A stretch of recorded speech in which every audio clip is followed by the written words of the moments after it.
What's up? We're going to learn how to draw manga. Welcome back to How to Draw Manga with Setsaled. Let's draw some stuff. This time we're going to learn how to draw ears. I've got a realistic ear here for us to have an example. And I am going to show you the main components of the ear. I'll just show you my main file here for a second. So I'm going to show all the angles and how to draw fantasy ears as well. I'm not going to go over animal ears in this tutorial, but I will make another tutorial just for that. So this is for human, elf, and kind of a variance on elf ears kind of explanation. So if you're looking at the ear, I'm not going to get too technical on you here, because anatomy words are, important, but for right now, just to remember the parts of the ear, if you don't want to be an ear doctor, then you can call them this. First, we've got the triangle part. That's this part that indents into the ear. Looks like a triangle. It's outlined in red. Next, we've got the flappy swirl. It's the part that flaps over the ear. It kind of swirls around the edge of it. After that, we got the dangly bit.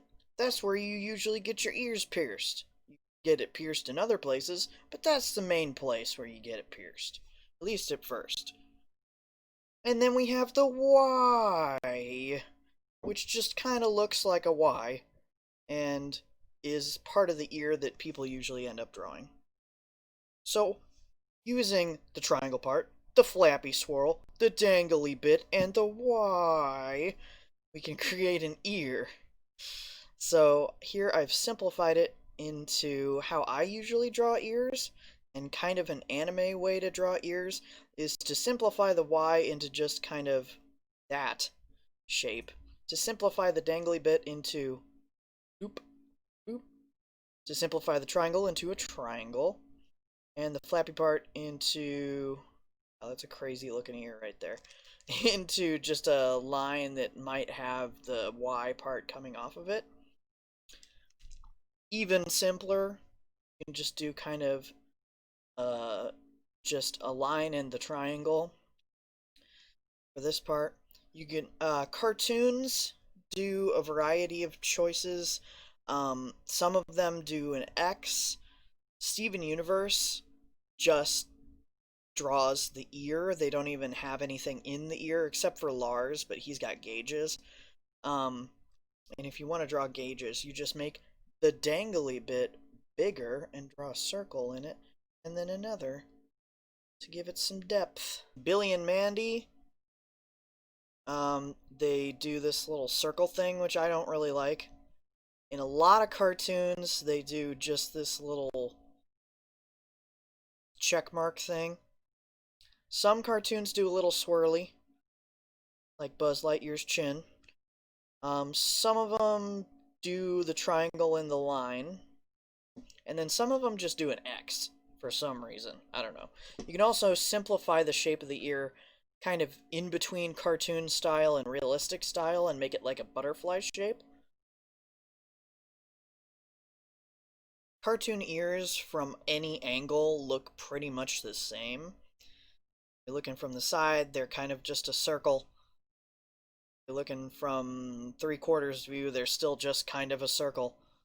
The only difference between, like, the front view, you see a lot more of the flappy swirl, so a lot more of this. It's covering up the inner ear.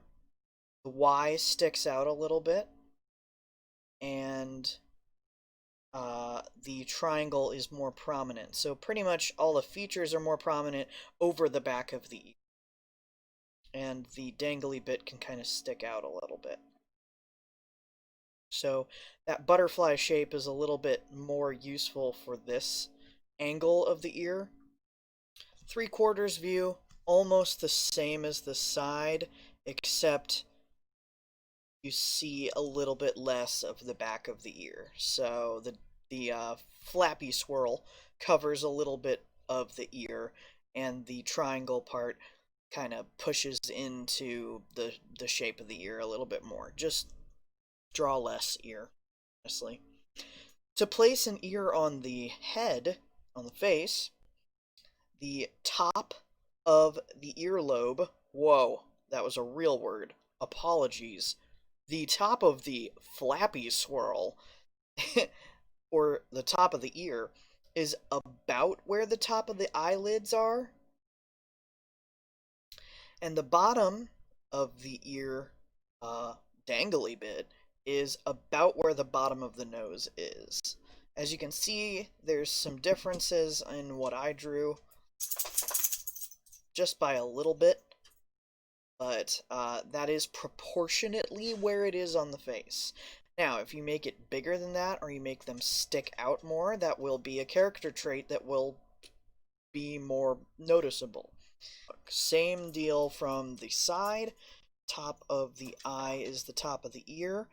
Bottom of the nose is the bottom of the ear, and that is how you line that up. Same thing on the 3/4 angle, it's just at an angle, so we have to curve our line like we're looking around a sphere. Alright, elf and fantasy ears, my favorite. Drawing ears, elf ears and stuff like that is one of my favorite parts of drawing. And I have a specific technique that I use for making an elf ear look realistic-ish. So I add to the Y.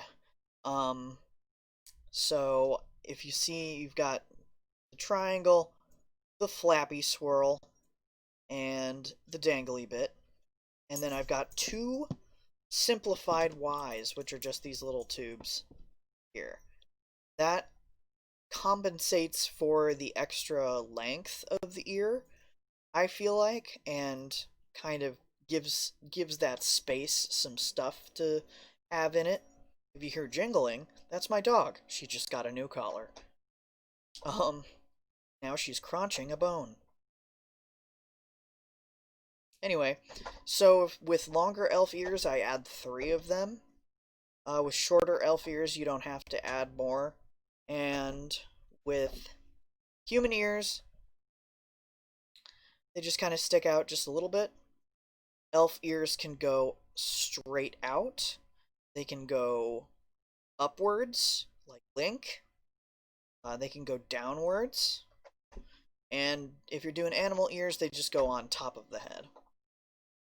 So here's some variations of what you can do with the basic elf ear shape to make it more fantasy.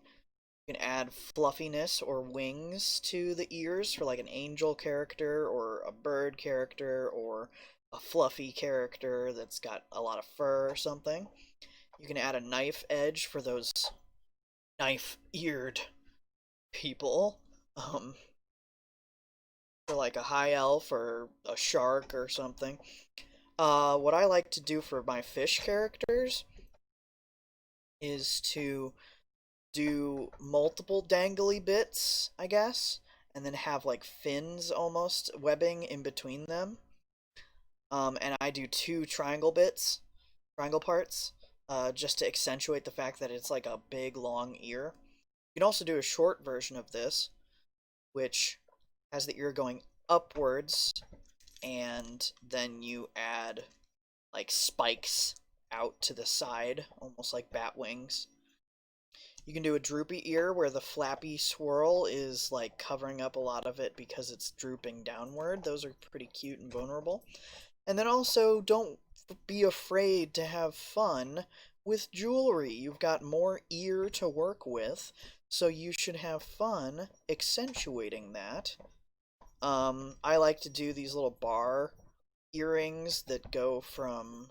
I do this on my bunny characters too, like, I give them little bar earrings that go from the top all the way down to the bottom. And that just is kind of cool because they have so much ear to work with, you can really have fun with that. Alright, I hope this tutorial was helpful for you, and it's a little bit easier to draw ears now. Let me know what I missed in the comments. what horrible, egregious errors I have made, and what animal ears you would want to know how to draw in the tutorial that I do later. Also, random weird side note that I found while looking up pictures of cartoon characters with ears, no Hazbin Hotel character has ears. Like, I'm sure there's some that have, like, little elf ears or something, but, like, almost all of them don't have ears, which is kind of interesting to me. You don't have to draw it, so you don't have to animate it, so I guess that helps. Anyway, thank you guys for watching. Let me know what you want to see in the next tutorial. I'm Setsaled, and this has been How to Draw Manga with Setsaled, and you just learned how to draw ears.